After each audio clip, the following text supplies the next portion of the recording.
help inaugurate this new promotional program, I suppose, for our public transport system. Alam nyo kasi, ang kultura ng Pilipino, ang linggo, para sa pamilya yan, para sa mga mahal sa buhay na magsama, na makapag-bonding ng kaunti. Kaya ginawa namin, ay gumawa kami ng programa, ay ang tinatawag 1+3 program.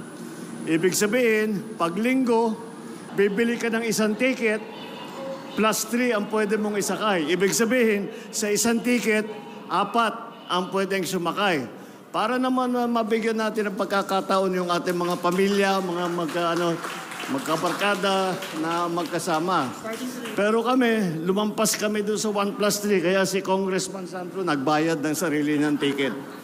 Pero yun ang aming, sana naman, mabigyan natin ng pagkakataon ang ating mga kababayan na maramdaman nila yung linggo. Kasi alam naman namin napakahirap ng oras ng commuter.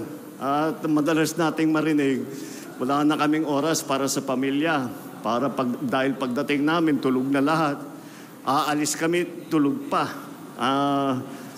Kaya naman, sinasabi namin, bigyan natin ng chance naman na magsama. Na hindi additional, hindi may dagdag na pagbayad. Para lang makasama ang inyong pamilya. Kaya nandito na yung ating program na 1+3.